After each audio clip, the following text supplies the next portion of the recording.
बच्चों इस प्रकार है, हमारे लेखक की रचना इस प्रकार है। पंत जी बहुमुखी प्रतिभा संपन्न साहित्यकार थे। अपने संपूर्ण साहित्यिक जीवन में इन्होंने विविध विधाओं में साहित्य की रचना की। इनकी प्रमुख साहित्यिक कृतियां इस प्रकार हैं। पहली है वीणा, आरंभिक गीत संग्रह जिसमें प्रकृति के अपूर्व सौंदर्य का वर्णन है।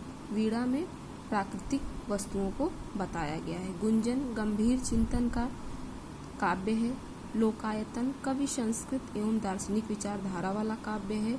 पल्लव इसमें प्रेम, प्रकृति एवं सौंदर्य के व्यापक चित्र मिलते हैं। ग्रंथि इसमें मुख्य रूप से श्रृंगार रस के वियोग पक्ष का वर्णन है। इसके अलावा कवि ने युगांत, युगवाणी, स्वर्ण किरण, स्वर्ण धूलि, ग्राम्या, युगपथ, अतिमा, चिदंबरा, कला और बूढ़ा चांद शिल्पी आदि की रचनाएं की हैं। यानी इनके अलावा इनकी रचनाएं इस प्रकार भी हैं, आप इनको देख लीजिएगा। इनकी युगांत, युगवाणी और ग्राम्या में समाजवादी विचारधारा और भौतिकता के दर्शन होते हैं।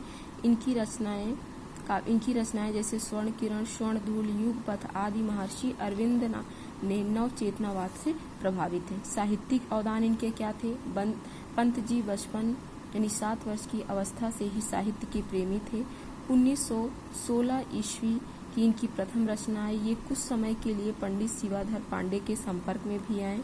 इसी समय इनकी रचना गिरजे का घंटा उच्छ्वास की ग्रंथि का प्रकाशन हुआ।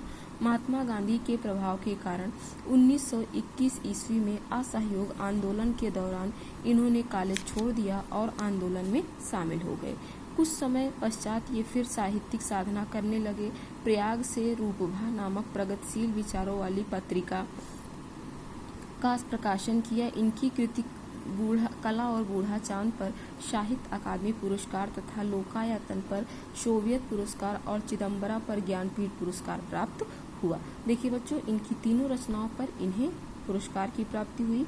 कला और बूढ़ा चांद पर साहित्य अकादमी और लोकायतन पर सोवियत पुरस्कार, चिदंबरा पर इन्हें ज्ञानपीठ पुरस्कार की प्राप्ति हुई। कभी कभी आपसे क्वेश्चन में पूछ लेता है विकल्प वाले क्वेश्चन की चिदंबरा पर इन्हें कौन सा पुरस्कार मिला था? ज्ञानपीठ पुरस्कार मिला था। सुमित्रानंदन पंत हिंदी साहित्य के अमर स्तंभ है। इनका काव्य सत्यम शिवम सुंदरम की सच्ची अभिव्यक्ति है। उनकी सरस काव्य धारा युगों तथा सहृदय जनों के हृदयों को रस सिक्त करती रहेगी। भाषा है इनकी, पंत जी की भाषा कोमल, कांत, पदावली युक्त खड़ी बोली है। संस्कृत के तत्सम शब्दों का प्रयोग इन्होंने काफी किया है। यानी ये अपनी रचनाओं में संस्कृत के तत्सम शब्दों का प्रयोग अधिक किए हैं। यही कारण है उनकी भाषा सौंदर्य बना हुआ है। कुछ शब्दों का प्रयोग तो इन्होंने मनमाने ढंग से स्वतंत्रता पूर्वक किया है। लिंग का निर्णय ये प्रायः शब्द के आधार अर्थ के अनुसार करते हैं। इनके काव्य में मधुर और गंभीर दोनों प्रकार की भाषा के दर्शन होते हैं। उनकी भाषा में कोमलता, गंगा की लहरों के विषय में वे कहते हैं कि चांदी की सापों सी रत्नमल, खेलती रश्मियां जल में चल, रेखाओं सी खिंच है तरल तरल। यानी ये अपनी भाषा में गंगा के लहरों के विषय के बारे में बताते हैं कि जो गंगा का जल है मानो ऐसे लग रहा है कि जैसे चांदी की सांपों की रत्नमल। जब लहरें ऊपर नीचे होती हैं तो जो चंद्रमा का प्रकाश उसमें पड़ रहा था तो उस समय ऐसा प्रतीत हो रहा था कि जैसे चंद्रमा की जो किरणें हैं जब वो जल में खेल रही थी इधर उधर, तो ऐसे लग रहा था कि जैसे पानी में चांदी का सर्प हो और वो इधर उधर उस जल में खेल रहा हो। रेखाओं से खींची हैं तर, और मानो ऐसे लग रहा था जो रेखाएं थी वो इतनी सुंदर प्रतीत हो रही थी कि जैसे वो चांदी के सर्प के समान प्रतीत हो रही थी। ठीक है, ये शैली है, अलंकार छंद है, इसको आप पढ़ लीजिएगा।